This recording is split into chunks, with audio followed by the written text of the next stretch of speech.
football. We started the show by talking about the Big Ten television contract, and the money is whatever it is, right? It's massive. We know that.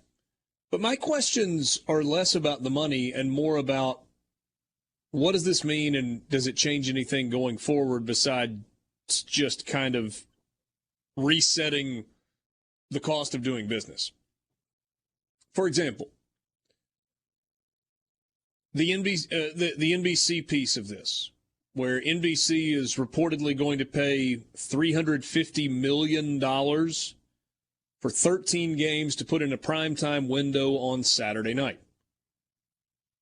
Can we say it shall never be questioned again, the value of live sports in terms of programming? Stands to reason. There's no other reason questioning that? Yeah, no, I don't think so. But if anybody was, don't. Yeah. Is this any sort of a sign that maybe Notre Dame is more likely headed to the Big Ten than we previously thought? Certainly feels like it, especially when feels that way. Now ABC is going to be, or NBC is going to be airing their games, and the number that Big Ten teams are going to get is so much more valuable. And we got the information a couple of weeks ago that these networks told the Big Ten, don't add Stanford and Cal. You're going to get less money. Don't add them. And now they've come to an agreement with NBC. There are a lot of dots that are able to be connected here. There's a team out there that adds value to the Big Ten, and they are telling you who it is by this deal. The next layer to this, you mentioned the College Game Day piece, which is interesting, because I hope they still go to Columbus, Ohio, for example, when Michigan State's at Ohio State or whatever. You know, I hope that's still in the rotation, that Madison, Wisconsin is still in the rotation, and the Big House, and those places are iconic venues, right, in the sport. Mm-hmm. And it would be disingenuous to not go to those sites. But we witnessed it in something else yesterday. A friend pointed this out to me earlier. ESPN chose not to cover at all Kevin Durant's trade request yesterday, where he told the Nets, trust me, there's a college football point. It's in a basketball conversation. He told the Nets, it's either me or you fire the head coach and GM. You get to decide. ESPN didn't break that story, so they didn't cover it at all. Woj didn't have it, so they didn't cover it. They spent hours and hours and hours not covering it because Woj didn't have it. ESPN ignored the biggest story in a sport that they have the rights to because their guy didn't have it. I'm afraid the same thing's going to happen in college football. Not that it matters to people around here because ESPN's in partnership with the SEC, so your teams are going to get covered. I'm afraid they're going to start ignoring the Big Ten. They're not going to cover it because they don't have it. Why would they? They stopped covering hockey when they didn't have it, and now they do again. So Borky, to your point, on the ESPN homepage, no mention of Kevin Durant. If you click on the NBA tab on ESPN, 1, 2, 3, 4, 5, 6 stories. Here they are. Well, okay, there is one. The Nets owner backs the staff amid Durant trade demands. That's the story. Yeah, but when it comes from ESPN News Services, and it includes a tweet from the owner, and it's like 8 paragraphs. Yeah. That's it. They didn't cover it because they didn't have it.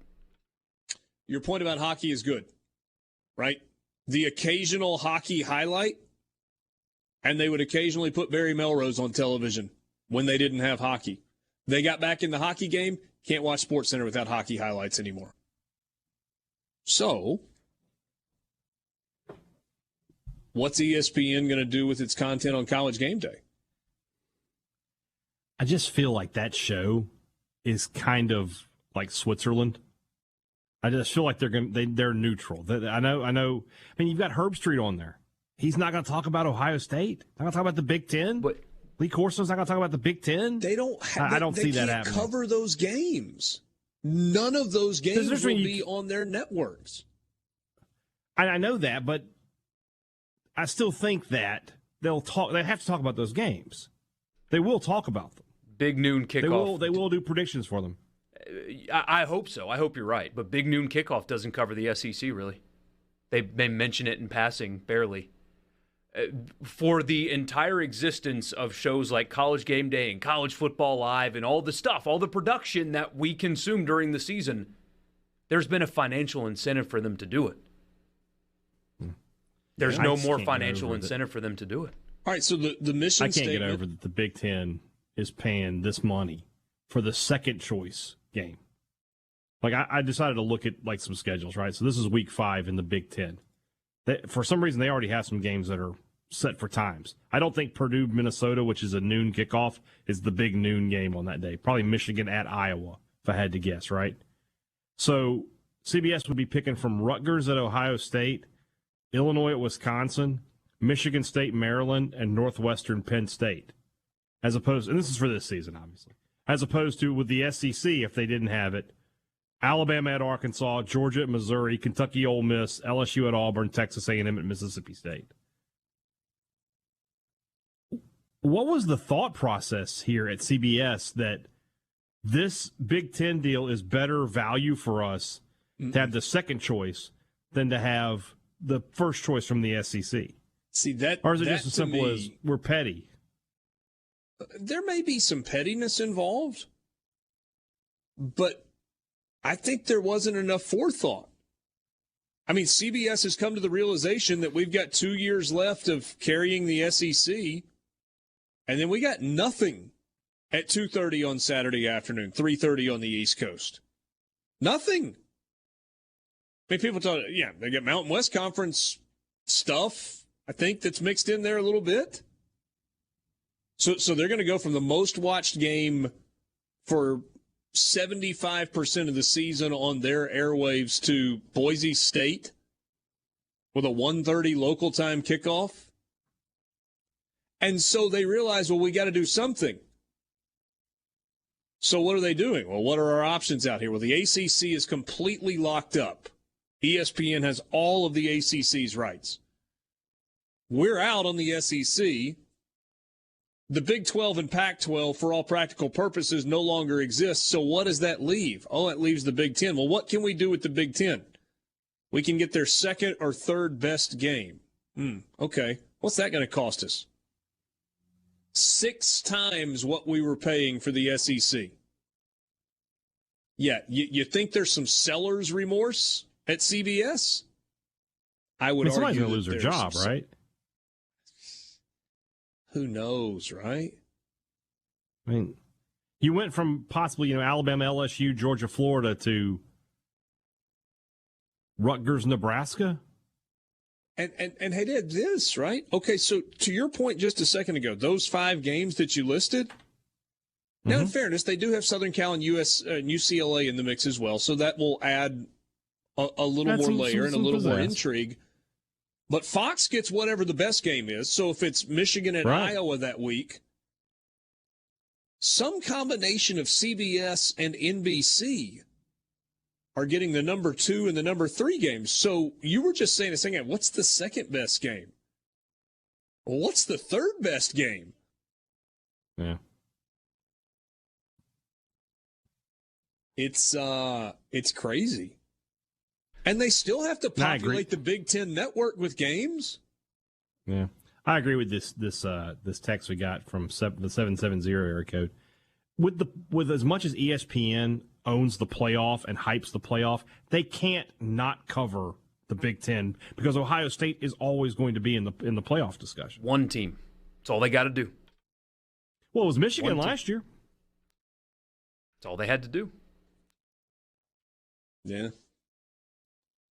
I'm worried about it. I mean, I hope that doesn't come to pass. I hope so, too. I really do. But we've seen them abandon coverage of things that they own.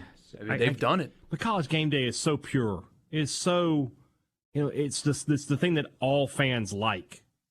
And even if you got issues with it at some level, like I just said earlier, the show's on. You get up at 9 in the morning on a Saturday, you cut the TV on. It's on College Game Day until it's kickoff time. I hope they don't take they don't take that away and make it commercialized like that. October 8th is a huge weekend in the SEC, right? That's Saban Jimbo Day. Here is October 8th in the Big Ten. Ohio State, I was looking Michigan at this State in Columbus. Okay, so there's your game of the weekend. That's big noon. That's big nude. Michigan hosting Indiana, Purdue hosting Maryland, Nebraska hosting Rutgers on a Friday night, Iowa hosting Illinois, Wisconsin hosting Northwestern. That is the slate of games that day. What is game number 2? Yeah. That goes at 2:30. What is game number 2? I think it's Michigan at Indiana, but my God, that's up against Texas A&M, Alabama. You got no shot. So will game day go to a Big Ten game? Now No broadcast from a Big Ten campus? Maybe not. That's the litmus test, isn't it? I mean, it's going to be hard to sell if you've got Michigan State, and it's a top 5 game, and you're at something else that isn't a top 5 game. What if you've got Michigan at Penn State on a game where on a day where there are only like 3 top 25 matchups, and that happens some weeks, and that's a top 8 matchup? Yeah. Because the mission statement of College Game Day for all of these years has been, we go to the best game on the calendar. Right. And they make some exceptions now and then. They go to an FCS school or whatever, the week they do to it. have fun. Yeah, that's going to be. They are investing. That's going to be interesting. Between now, so now that the Big Ten and ESPN are done, the Big Ten has 3 partners: the ACC, the SEC, and soon the Big 12 and the Pac-12, whatever's left, is going to have 1. It certainly sounds like they are going to own 4 of the Power 5. They're going to control all but the Big Ten in college football. All but 16 teams. All but 16 teams. What? And of those 16 teams, the only ones of consequence are Michigan, Ohio State, Penn State, and Southern Cal. Yeah. And so how many millions, hundreds of millions, billions of dollars a year will they be spending on those 4 conferences? You're going to tell me, if I'm an executive and all I care about is my bottom line, you got to remember these two. Maybe less on the ACC, Big 12, and Pac-12 combined than what they spend on the SEC, but I understand your point. It will get into the B, at least, with all of those combined. If I'm an executive, I don't care about college football. I care about my business making money, however I have to. You're telling me that I'm going to sign off on $1.2 billion worth of rights for these 4 conferences, plus the Sun Belt, by the way. So it's not just those 4 conferences. It's the Sun Belt, and they do own FCS football too. So if there's a cute little FCS road game to go to, guess what? It's on ESPN Plus. I watch all the Furman games on ESPN Plus. You're telling me that I'm going to spend this much money on all of this football, and you're telling me that I'm going to pay for this show to go to a game that I don't pay for? No, you're not doing that. You're going to take your show and your 4 million viewers every Saturday to a game that I'm paying for. Because I'm not promoting a direct competitor's product anymore. Now can I play devil's advocate on all of this? Go for it. Just as a consumer of college football, I now get whatever the best Big Ten game is at 11 o'clock coming out of game day. Usually a pretty good 11 o'clock game on ESPN and occasionally a good 11 o'clock game on ABC. At 2:30, I'm going to get the SEC on ABC, but I'm also going to have the Big Ten on CBS and then a whole bunch of other regional games, some of which are interesting. And my Saturday night, I'm now going to have the SEC Network primetime game, the ESPN primetime game, an ESPN2 game. NBC is going to be carrying a Big Ten game, and then we're going to get some Pac-12 stuff over on the West Coast late at night as well. As nothing but a consumer, I think my viewing calendar just got better. And maybe get some spread pizza out. And some wings, and let's do it. Yeah, it may have even been now spread out a little bit better than it was previously. You know the real shame in all this, though, right? What is that? The Big Ten gets the music now. Maybe. You know they're going to get that song that we all love that has brought us into SEC football for all these years. It's going to be bringing us into Maryland at Purdue.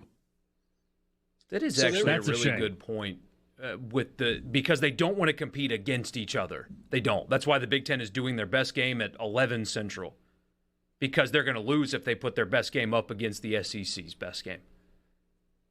The lineup and when the games will start will be better. Yeah. It's a really good point. It will be. Absolutely. Yeah. I mean, a lot of Saturday afternoons, you had whatever game was on CBS, and everything else at that time was just kind of crap. It was gross. So now you can at least have some options. I mean, if Alabama's boat racing Texas A&M at 2:30, and you want to flip over and you want to watch, Michigan State, Penn State, and it's a one-score game, you don't have to either watch that game at 11 in the morning or watch it at 7 o'clock at night. You don't have to twist my arm on this. Yeah. We'll see where this all goes. And is there going to be any renegotiating with the SEC and ESPN? Or is the deal they've got the deal they've got? The music thing makes me sad if that does indeed